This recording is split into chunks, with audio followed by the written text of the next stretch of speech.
हारसिङैनो ओंखाम जाहोजोबदों लाख लाख बे बिथाङानो जाहैबाय आदा बलेन्द्र मोसाहारि दिनै बिथाङा बिजेपिआव फैबाय दा जोंनि माखासे देवानिफ्रा बुंनो सानो बिजेपिआलायनो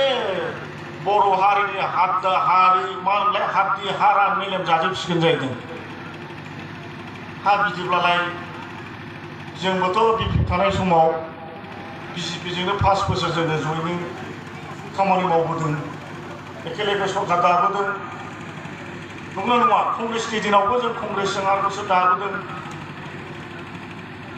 दिनैहाय जोंखौ जानो हादों नामा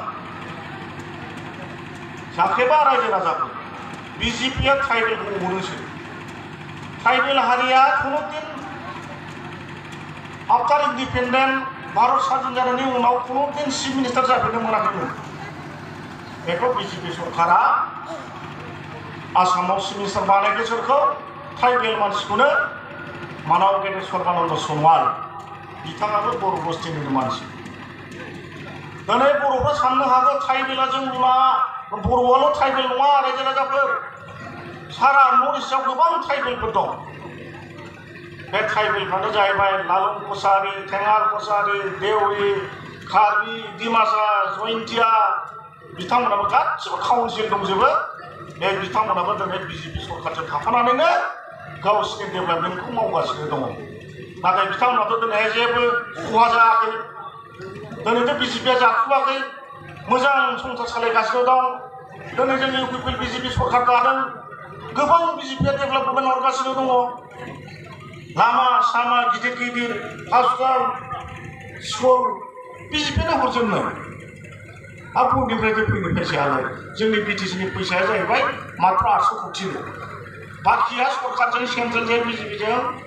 लोगो नांनानैसो जों लाबोनानै डेभेलपमेन्टखौ मावनो हायो मिथिबायना ओंखायनो रायजो राजाफोरखौ खावलायो नोंथांमोना खुनु गोनो गोथो जानो नाङा बिजेपि सरकार जायोब्ला जों माखासे एजेन्डाखौबो जों लाखाबाय जिहेतु चिफ मिनिस्टारा बुंखाबाय जेब्ला जोङो एक्साइनो एबार बिटिसिखौ गेलेगोन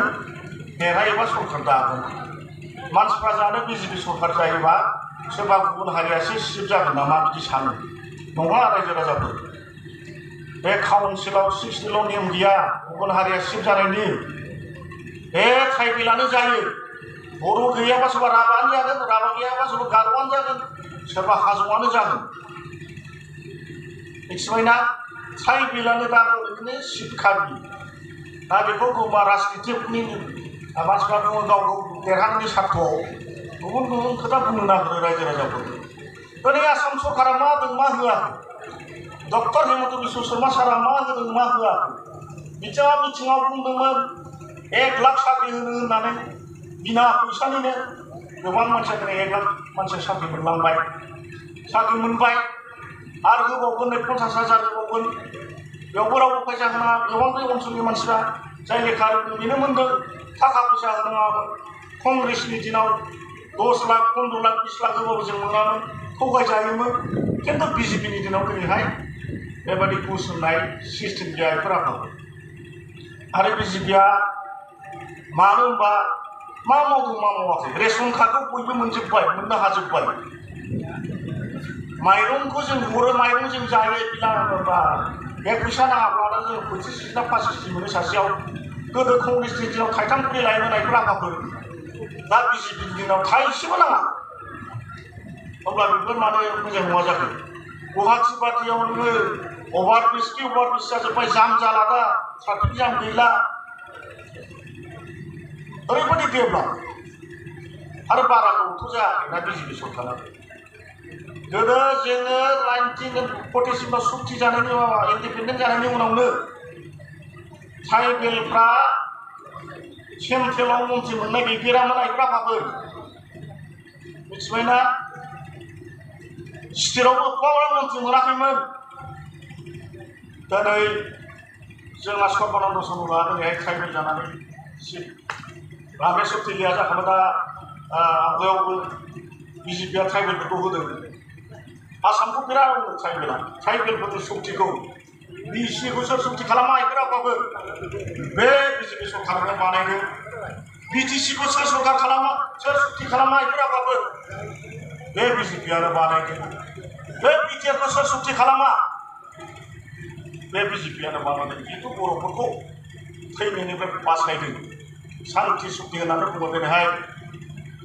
बिथांमोना जोबोद खस्थ' खालामनायनि गेजेरजों गोबां मानसि खहा जानानै थांबाय दा बेनि थाखाय सुक्ति जानानै दिनै बिथांमोना शान्तियाव दं बिटिआर बे बेफोर रायजो गोदो मामोन दा आं खोनादों मानसिफ्रा गामि गामि रलै बिजेपिआव थांनो नाङा जों रायज्लायगासिनो ज' जासिगोन जोङो फेब्रुवारि ज' जासिगोन जोङो होननायाथ' बुंखासै आं खोना नोंसोरबो हयथ' मिथिगौ गोदो रायजो बिनायावनो आलादा रायजो बिनायावनो डिभाइड 50-50 आसाम होननायावनो जों ज' जानो हायाखै सानजानि मानसिया सोरहाबा फैनो हाया सोरबानि मानसिया सानजाहा थांनो हाया साहानि मानसिया खोलाहा थांनो हाया खोलानि मानसिया साहा थांनो हाया बेबादि अबस्था जादों दाथ' बे राजनितिकसो बे राजनितिकआव मारै ज' जानो बयनोबो पावार नांगौ दा बेबायदि खोथाखौ हयथ' रायजो राजाफोरखौ सा बे बाथाफ्रा बे लिडारफ्रा हयथ' नोंथांमोननि खोमाव सोगोन नंगौ नोंसोरो खिन्थु बिदि जाया ओंखायनो आं खावलायो रायजो राजाफ्रा दिनैहाय बिजेपिखौ मोजां मोननानै फैदों जोबोद गोजोननाय मोनदों जिहेतु जोङो बिजेपि सरकार जानानैनो माखासे समस्याफोरखौ जुदि सरकार दानो हायोब्ला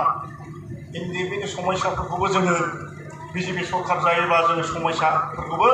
समाधान खालामनो जों एजेन्डायाव लांखागोन मन्जु नार्जारि दिपा बसुमतारी थिम्फि मुसाहारि फदमि बसुमतारी रन्जिला बसुमतारी सावथालि बसुमतारी उदां बसुमतारी सिलौ नार्जारि रबिराम बसुमतारी मन्टु नार्जारि सन बसुमतारी सानखां बसुमतारी खान्द नार्जारि थाजिम बसुमतारी रबिराम नार्जारि खुंखा ब्रह्म दैमालु नार्जारि गणेश नार्जारि ज्योतिराम नार्जारि मनोरन्जन नार्जारि हारजासिं ब्रह्म दीपक बसुमतारी बासन्ती नार्जारि माजनी नार्जारि रनसाई नार्जारि सोरां बसुमतारी जोंसार बसुमतारी फुंबिलि बसुमतारी मानिसुला बर' पूर्ण ब्रह्म खजित बसुमतारी मनाराम नार्जारि निर्मल दैमारि कमलेश्वर बसुमतारी बिथांमोना जाहैदों बाखुन्दा नार्जारिनि टीम दा नैथियाव फैगोन जोंना